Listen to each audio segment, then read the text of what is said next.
The coughing started at exactly 3:47 a.m.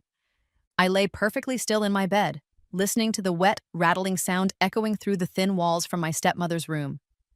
Each hack was followed by a desperate wheeze, the kind that came from lungs slowly filling with fluid. In my past life, I would have been at her bedside within seconds, my medical bag in hand, ready to ease her suffering with the knowledge that had earned me the title of miracle doctor. This time, I pulled my blanket higher and smiled in the darkness. Mei Ying, her voice cracked between coughs. Mei Ying, come here. I didn't move. Let her call. Let her suffer the way she'd let me suffer when I was dying alone in that hospital bed 3 months ago. Or was it 3 months from now? Time became strange when you died at 28 and woke up again at 18, with 10 years of future memories burning behind your eyes. The coughing intensified, and I heard my father's heavy footsteps in the hallway. He paused outside my door, and I could picture him there, debating whether to knock. In my previous life, he would have barged in, demanding I help his wife. But things were different now. I was different now. Mei Ying, your mother needs you, he called through the door, his voice careful, almost pleading. She's not my mother, I replied calmly, and I'm not a doctor.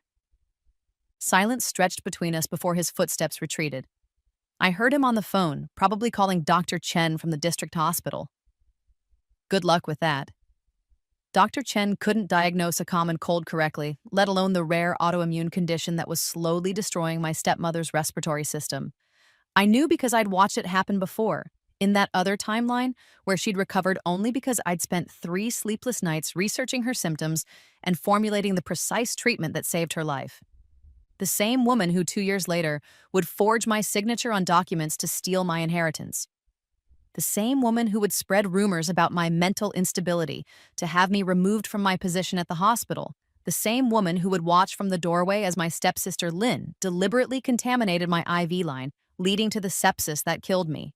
But that was then. This was now. And now, I was 18 again, 3 days after my high school graduation, with 10 years of medical knowledge that technically didn't exist yet, and a heart that had turned to stone. The morning sun was just beginning to filter through my window when I heard Lynn's voice in the hallway. What's wrong with Mom? She sounds terrible. Your sister won't help, my father said, his tone accusatory. Why should she? Mei Ying doesn't know anything about medicine. She's just being dramatic again, trying to get attention. If only she knew. In my previous life, by this age, I had already been secretly studying medical texts, driven by a desperate need to understand my own mother's death when I was 7. By 28, I had become the youngest department head in the country's most prestigious hospital, had published papers on rare diseases, had saved hundreds of lives, including theirs. I rose from my bed and dressed carefully in simple clothes. Today was important, though none of them knew it yet. Today was the day that, in my previous life, I had made the mistake of revealing my medical knowledge to save my stepmother. Today was the day I had foolishly believed that saving her life would finally make them love me. How naive I had been. I walked into the kitchen where my father sat hunched over his phone, his face gray with worry. Lynn was making tea, her movements sharp and angry. She looked up when I entered, her pretty face twisting with familiar disdain. Finally decided to grace us with your presence? She snapped. Mom's been sick all night. I heard, I said, pouring myself a glass of water. And you didn't think to help? To at least bring her some water or medicine? What medicine? I asked innocently. I'm not a doctor. I wouldn't know what to give her. Lynn slammed the teacup down. You could have shown some basic human decency. Like the decency you all showed me when I had pneumonia last winter? I asked quietly. When I was burning with fever for 3 days and no one even brought me a glass of water? That was different, my father said automatically. You weren't that sick. My temperature was 104 degrees. You're exaggerating as always, Lynn said. Besides, Mom had that important company event. She couldn't miss it just to play nurse. I nodded slowly. Of course, how silly of me to expect family to care for family. The sound of retching came from upstairs, followed by more violent coughing. My father jumped up, his chair scraping against the floor. I'm taking her to the hospital, he announced. Good idea, I said. Though you might want to go to Riverside General instead of District. Their emergency department is better equipped. He paused at the doorway. How would you know that? I shrugged. I read it online. What I didn't tell him was that Riverside General was where Dr. Marcus Zhao worked, the only physician in the city who might recognize the early symptoms of hereditary pulmonary alveolar proteinosis.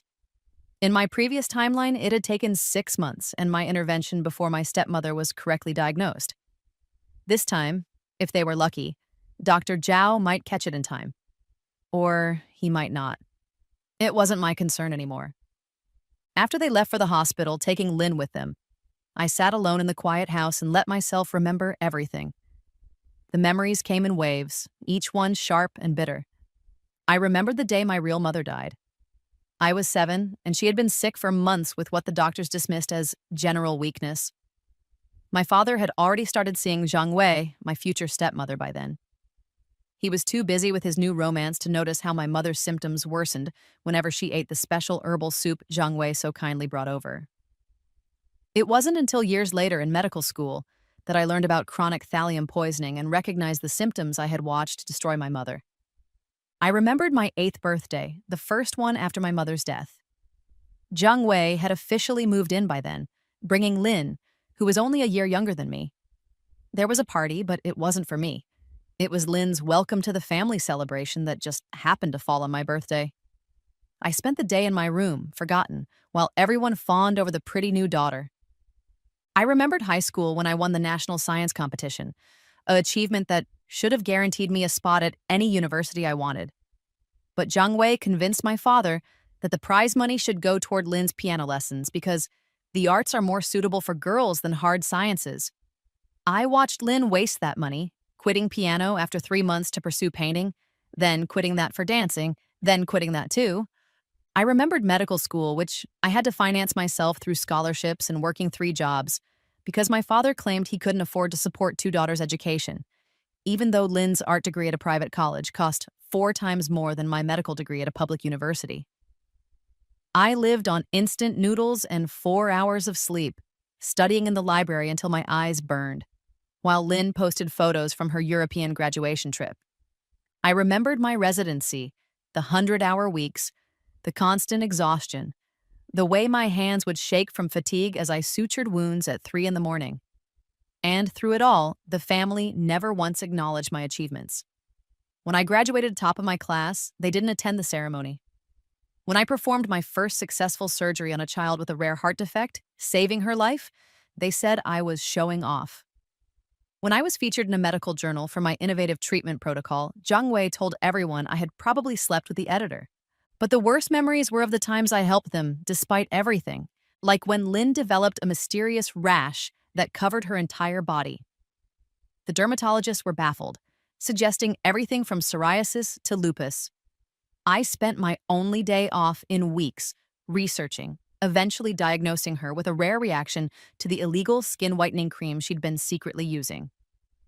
I created a treatment plan that cleared her skin completely in 2 weeks. She thanked me by telling everyone I had caused the rash in the first place out of jealousy. Or when my father's business partner tried to poison him during a crucial merger negotiation. I recognized the symptoms of arsenic poisoning in time, proved it with tests I ran myself, and saved not just his life but his entire company. He thanked me by transferring my mother's inheritance, money she had specifically left for me, into an account controlled by Zhang Wei for safekeeping. Or when Zhang Wei herself was diagnosed with early-stage liver cancer during what should have been a routine checkup. The oncologist recommended immediate surgery, but I knew from her symptoms that the tumor was a rare benign adenoma being misread on the scans. I fought the entire medical board, risked my license, and proved I was right. The surgery would have killed her. The adenoma was wrapped around a major artery in a way the scans hadn't shown.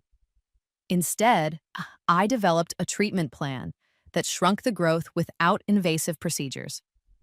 She was so grateful that she waited exactly 1 month before beginning her campaign to destroy my career. The destruction was methodical and cruel. First came the whispers, that I was unstable, that I had been caught self-medicating, that I had made critical errors that were covered up. None of it was true, but Zhang Wei had connections, and she knew exactly how to plant doubt. Then came the forged documents, papers with my signature authorizing treatment protocols I had never seen, prescriptions for controlled substances I had never written. When I tried to defend myself, Lynn provided tearful testimony about my erratic behavior at home, my violent outbursts that never happened, my drug problem that didn't exist. The final blow came when I was suspended pending investigation. I knew I could fight it, could prove my innocence eventually, but I was so tired. 10 years of fighting for every scrap of recognition, of pouring my soul into saving lives while my own family worked to destroy me. It had hollowed me out.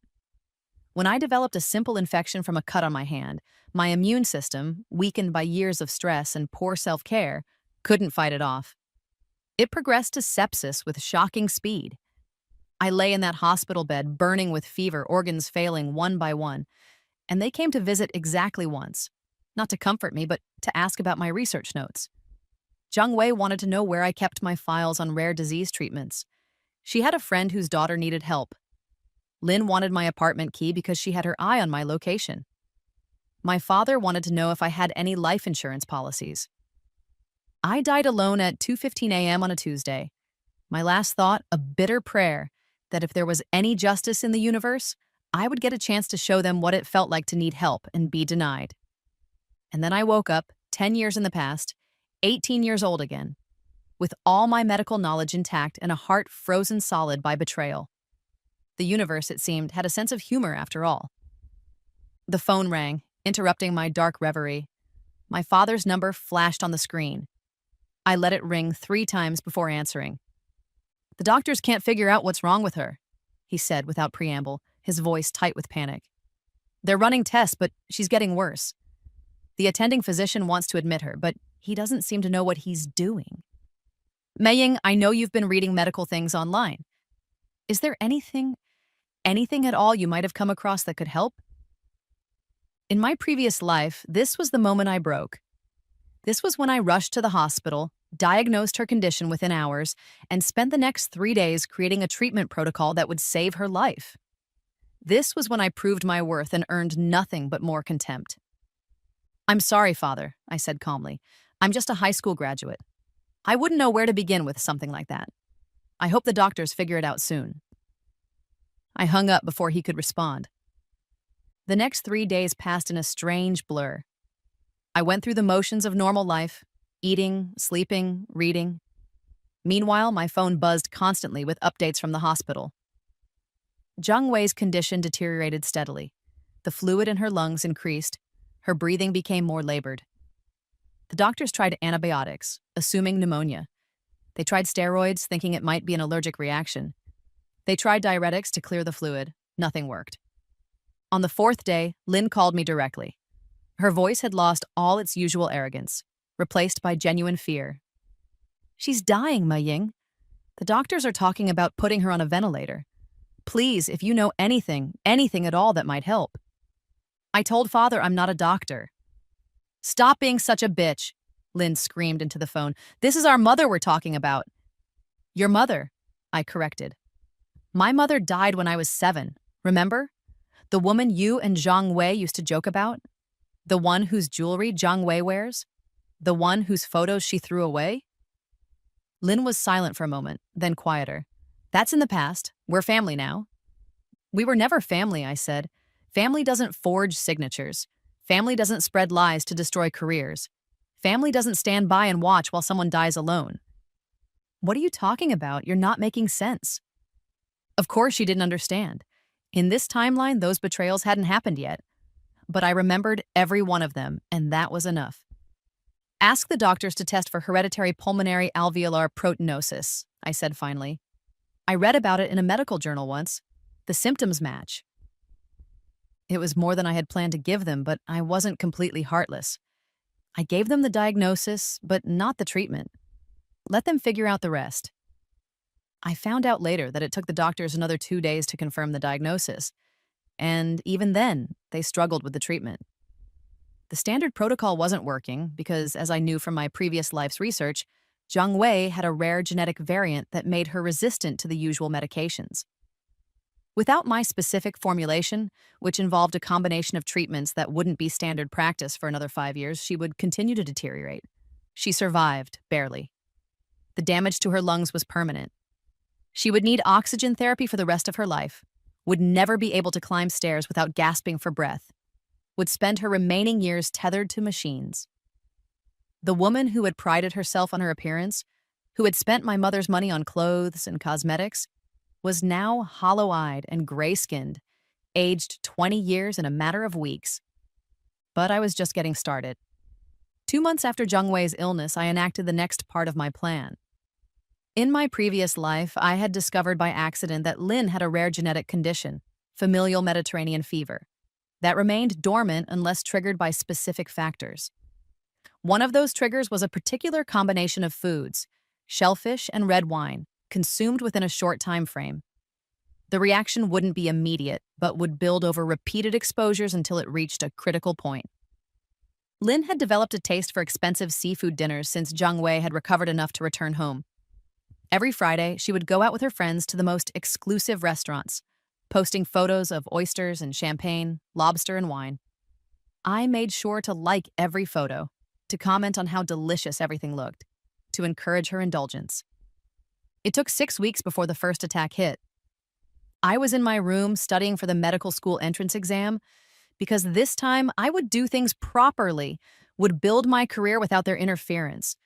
When I heard Lynn scream from the bathroom, I knew exactly what was happening. The severe abdominal pain that felt like being stabbed with hot knives, the fever that would spike to dangerous levels, the inflammation that would spread through her body like fire. My father banged on my door. "Something's wrong with Lynn. She's in agony." I opened the door, my face a mask of concern. "What are her symptoms?" "Stomach pain," she says. "She's burning up." "Probably food poisoning," I suggested. "She did go out for seafood tonight. Maybe it was bad." It wasn't food poisoning, of course. It was the beginning of a cascade of inflammation that, left untreated, would lead to chronic arthritis, kidney problems, and years of debilitating pain. In my previous life, I had diagnosed Lynn's condition early and created a management plan that prevented these complications. This time, I watched her suffer through misdiagnosis after misdiagnosis, appendicitis, Crohn's disease, lupus, while her condition worsened. The attacks came regularly after that, each one more severe than the last. Lynn spent more time in the hospital than out of it. Her Instagram posts changed from champagne brunches to IV drips, from designer shoes to compression socks. Her friends gradually stopped visiting. The modeling contract she had been so proud of was canceled. The rich boyfriend she had been dating disappeared when he realized she was now a chronic patient rather than a trophy girlfriend. At 3 months into Lynn's illness, my father's health began to fail as well. This one, I hadn't planned. It was pure karma, or perhaps the universe's way of completing the circle. He developed the exact same heart condition that had killed his father, my grandfather, 15 years ago. A condition that was completely treatable if caught early, but my father had always been too proud and too busy to get regular checkups. The first sign was the shortness of breath when he climbed stairs. Then came the swelling in his ankles, the fatigue that hit him like a wall every afternoon, the irregular heartbeat that would wake him at night. I watched him hide these symptoms just as he had hidden his father's illness from me when I was young, not wanting to appear weak. In my previous life, I had forced him to get tested, had caught the condition before permanent damage was done. I had personally overseen his treatment, adjusting medications with precision, monitoring his progress daily. He had recovered completely, his heart function returning to normal within a year. This time, when he finally collapsed at work and was rushed to the emergency room, the damage was already extensive. His ejection fraction, the measurement of how much blood the heart pumps with each beat, was below 20%. Normal is above 50. Below 30 is considered severe heart failure. "Why didn't you tell anyone you were feeling sick?" I asked him as he lay in the hospital bed, gray-faced and struggling to breathe even with oxygen support. "I didn't want to worry anyone," he wheezed, "with your mother and Lynn already sick." "Zhang Wei is not my mother," I said automatically. He looked at me then, really looked at me, perhaps for the first time in years. "You've changed, Meiying. You're different." "People change," I said simply. "The doctors say I need surgery. A bypass, maybe a transplant eventually if things don't improve." His voice was small, frightened. "I don't understand how this happened so fast. My father had the same thing, but he had years before it got this bad. Your father had a daughter who noticed his symptoms early and forced him to get treatment, I said quietly. He frowned, confused. But you were just a child when he died. You couldn't have. I meant his daughter, your sister, Aunt May. She tried to get him help, but you insisted he was fine, that she was overreacting. You didn't want to spend money on doctors when the factory was struggling. The truth hit him like a physical blow. I watched him remember how his sister had begged him to take their father to the hospital, how he had refused, citing financial concerns and his father's own stubbornness, how his father had died 2 weeks later, drowning in fluid from congestive heart failure. That's not, I didn't, but he couldn't finish the lie. Choices have consequences, I said. You chose the factory over your father. You chose Zhang Wei over my mother. You chose Lin's wants over my needs. And now your heart is failing, the same way your father's did, the same way mine did when I spent years destroying my health to become someone you might finally be proud of. I left him there with that truth, returning home to the empty house that felt more like mine than it ever had when it was full. The next phase of my plan involved the family business. In my previous timeline, I had saved it multiple times. First from the poisoning incident, then from an embezzlement scheme by the chief accountant, and finally from a hostile takeover attempt. Each time, I had used my connections in the medical world, my reputation, and my problem-solving skills to protect the company that should have been my inheritance. This time, I simply watched it burn. The embezzlement had already begun. Mr. Chen, the trusted accountant who had worked for my father for 15 years, had been siphoning money for the last 3. In my previous life, I had discovered this during a casual review of the books when my father was first hospitalized. I had exposed Chen, recovered most of the money, and implemented new oversight systems. Now, with my father in the hospital fighting for his life, Zhang Wei barely functional on her oxygen tank, and Lin in and out of emergency rooms, no one was watching the company. Chen grew bolder, his theft more flagrant. Suppliers went unpaid while Chen's offshore accounts swelled. Employee salaries were delayed while Chen bought himself a new Mercedes. I received a call from my father's assistant, Mrs. Liu, who had always been kind to me. Maying, I'm sorry to bother you, but your family's situation, the company is in trouble. Mr. Chen hasn't paid the suppliers in 2 months. They're threatening to sue. Without your father here, no one knows what to do. Could you perhaps... I'm 18 years old, Mrs. Liu. I don't know anything about running a business. But you're so smart. You always were. Maybe you could look at the books just to see if something seems wrong? In another life, I had said yes. This time I said, I'm sorry. I need to focus on my studies. I'm sure Mr. Chen has everything under control. The company collapsed within 4 months. The suppliers sued, the employees quit. The factory was seized for unpaid debts. Chen disappeared with 3 million yuan, leaving behind falsified records that implicated my father in tax evasion. If my father hadn't been lying in a hospital bed with a failing heart, he would have been arrested. The house had to be sold to pay legal fees and medical bills. The cars were repossessed. The designer clothes and jewelry Zhang Wei had accumulated over years of spending my mother's money were sold for a fraction of their cost. Lin's piano, which had been bought with my competition prize money, went for barely enough to cover a week of her treatment. They moved into a small apartment on the outskirts of the city, 3 rooms for 3 broken people. Zhang Wei needed constant care but couldn't afford a nurse. Lin was in too much pain to help. My father, released from the hospital but still weak, struggled to care for them both while fighting legal battles over the company's collapse. And where was I during all this? I was thriving. I had aced the medical school entrance exam, scoring the highest marks in the province. Without the family drama to distract me, without spending my energy saving them from themselves, I focused entirely on my studies and my future. A full scholarship to the country's top medical university, plus a special grant for exceptional students that covered living expenses. I moved into a dormitory room that was smaller than my old bedroom, but felt like a palace because it was mine alone. I made friends who valued me for my mind, not what I could do for them. I joined research groups where my insights were celebrated, not dismissed. I published papers that had my name and mine alone as the author.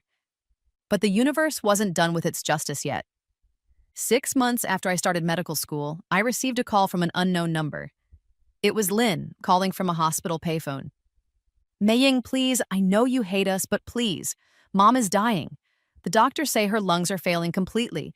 She needs a transplant, but we're not compatible donors. You're the only one who might be a match. Please, I'm begging you.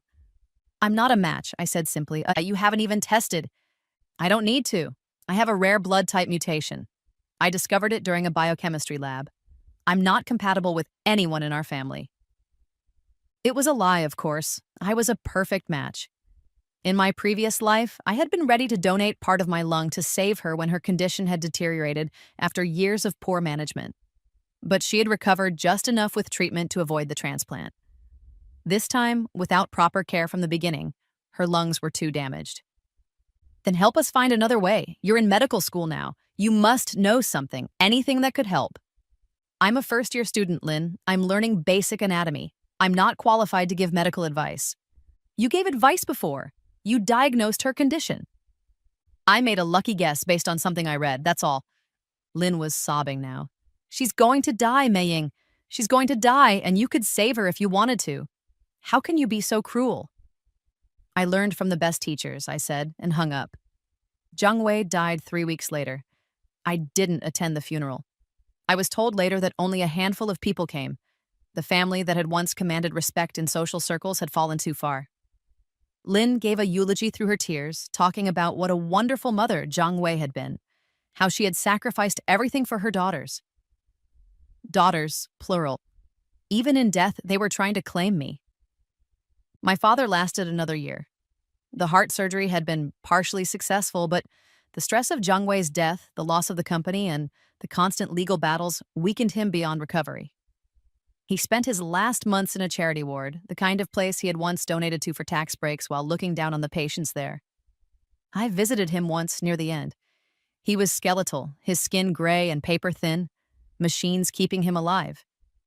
His eyes, when they found mine, were full of something I had never seen in them before.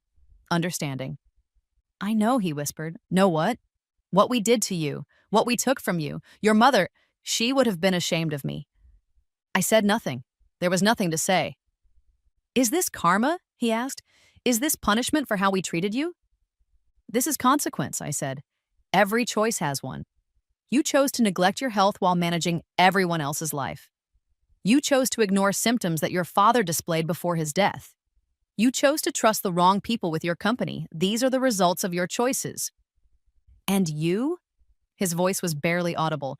Did you choose to let us fall? I chose to stop catching you. He closed his eyes. I'm sorry, Meiying, for everything. I know it's too late, but I'm sorry. Perhaps he was. Perhaps facing death had given him clarity. Or perhaps he was just afraid of dying alone, the way my mother had. Either way, I felt nothing. The part of me that could have forgiven him had died in that hospital bed in another timeline, burned away by fever and betrayal. He died 2 days later. Lynn called to tell me, her voice hollow and defeated. There's no money for a proper funeral, she said. The creditors took everything. I don't know what to do. Cremation is simple and dignified, I suggested. Will you help with the costs? I'm a student on scholarship. I have no money to spare. You're heartless, she said. But there was no heat in it. She was too broken to fight. I'm practical, I corrected. Something this family never was. Lynn ended up in a chronic care facility, her condition requiring constant management she couldn't afford. The familial Mediterranean fever had progressed to amyloidosis, proteins building up in her organs, slowly shutting them down. With proper treatment from the beginning, it could have been prevented. Now it was irreversible. I graduated medical school at the top of my class, years of future knowledge allowing me to excel beyond even my professor's expectations. I specialized in rare diseases, becoming known for my ability to diagnose conditions others missed. My reputation spread quickly, the young doctor who could solve impossible cases. But I was selective about my patients, very selective. When the wealthy businessman who had helped my father destroy my uncle's company came seeking treatment for his son's mysterious illness, I referred him elsewhere.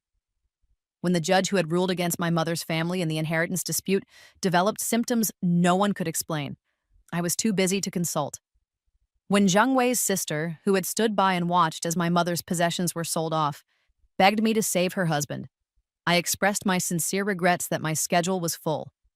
I saved others, though, hundreds of them, children whose parents loved them truly, elderly people who had lived with kindness, young adults fighting to build better lives. For them, I was the miracle doctor everyone said I was. For those who had shown cruelty to the innocent, I was conveniently unavailable. 5 years after Zhang Wei's death, I received an unexpected visitor. An elderly woman, elegant despite her age, waited in my office. It took me a moment to recognize her, my maternal grandmother, whom I had been told died when I was young. "You're not dead," I said, too shocked for politeness. She smiled sadly. "No, though your father certainly wanted everyone to believe that. He cut me off from you after your mother died. Said I was a bad influence, that I would fill your head with lies about him and that woman. Why didn't you fight for me?" "I tried, but I was old, poor, and he had lawyers. By the time I had saved enough money to challenge him, you were already in medical school. I thought you were happy. It was only when I heard about what happened to them all that I wondered." She studied my face, and I saw recognition dawn in her eyes. Not of my features, but of something deeper. "You knew, didn't you?" she whispered. "Somehow you knew what they did to your mother." "I suspected," I said carefully. "The soup," she said. "That woman's special soup. I tried to tell the police, but there was no proof. The cremation happened so quickly." "Thallium," I said quietly. "Tasteless, odorless, accumulates slowly, causes exactly the symptoms mother had." My grandmother's eyes filled with tears. "You did know, and they all got sick, one by one. The newspapers called it a curse, the family that lost everything, but it wasn't a curse, was it? They got sick because they ignored their symptoms, refused preventive care, and made poor lifestyle choices," I said evenly. "I had nothing to do with their medical conditions." She looked at me for a long moment, then reached across the desk to take my hand. Her skin was paper soft, warm. "Your mother would be proud of you," she said. "Not for what you did to them, but for what you've become despite them." We built a relationship after that, my grandmother and I. She told me stories about my mother I had never heard, showed me photos my father had claimed were lost. She had been saving them for 30 years, hoping to one day share them with me. I bought her a house near mine, hired caregivers to ensure her comfort, gave her the granddaughter she had been denied for so long. She lived another 6 years, peaceful years full of the love that had been stolen from both of us. Lynn outlived her, though barely. I heard through medical colleagues that she had been asking for me, begging anyone who would listen to bring me to her. She wanted forgiveness, they said. She wanted to make peace before the end. I was in surgery when she died, saving the life of a child whose parents had driven through the night to bring her to me. The child lived. Lynn didn't. The timing was coincidental, but somehow perfect. The last I heard, Lynn had been buried in an unmarked grave in the public cemetery. No one left to pay for a headstone. The Zhang family line had ended with her, their legacy nothing but debt and bitter memories. And me? I continued to rise. I became the head of the rare disease department at 30, the same age I had been when I died in that other timeline, but this time with no one to tear me down. I published groundbreaking research, developed new treatment protocols, saved lives that others had written off as hopeless. I bought a beautiful house with a garden, something I had always dreamed of, but could never afford while supporting my ungrateful family. I traveled to conferences around the world, my expertise sought after by the global medical community. I had friends who valued me, colleagues who respected me, and a life that was entirely my own. Sometimes, late at night, I thought about that other timeline.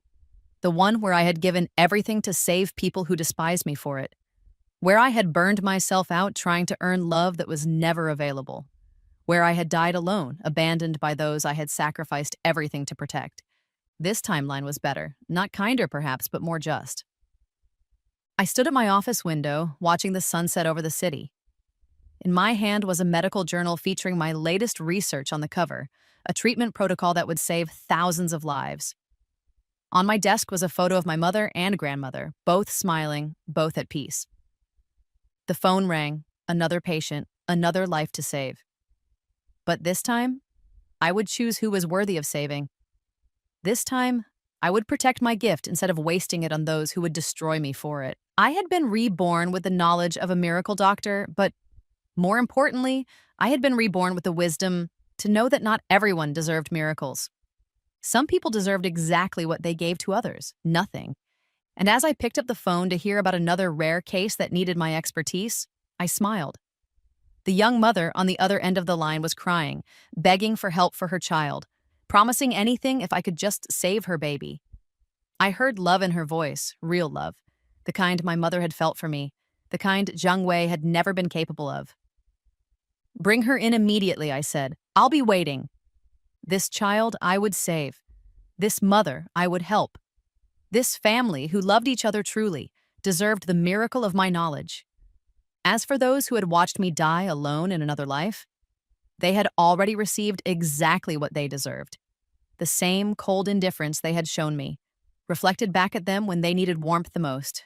The universe, I had learned, was not cruel. It was simply precise in its justice. And sometimes, the greatest revenge was not in actively destroying those who had wronged you, but in simply refusing to save them from themselves. And I had been reborn as a miracle doctor, but miracles, I had decided, were only for those who deserved them. And my family? They had proven, over and over again, that they deserved nothing from me but the silence of my turned back and the echo of my footsteps walking away. The story of my revenge was not written in dramatic confrontations or elaborate schemes. It was written in every diagnosis I didn't share, every treatment I didn't provide, every miracle I refused to perform. It was written in their gasping breaths and failing organs, in their desperate pleas and empty bank accounts, in their slow realization that the daughter they had dismissed as worthless had been the only thing standing between them and destruction. They had wanted me to be nothing, and so I became nothing to them. No savior, no support, no safety net. Just a stranger with the power to save them who chose, with absolute clarity and no regret, to let them fall. And in their falling, I found my rising. In their sickness, I found my health. In their destruction, I found my construction of a life worth living. This was my story, not of the miracle doctor who saved everyone, but of the woman who learned that the greatest power sometimes lies not in what we do, but in what we refuse to do. Not in the hands that heal, but in the hands that stay still. Not in the hearts that forgive, but in the hearts that remember. I was reborn, and I refused to be their miracle, and in that refusal, I finally found my own.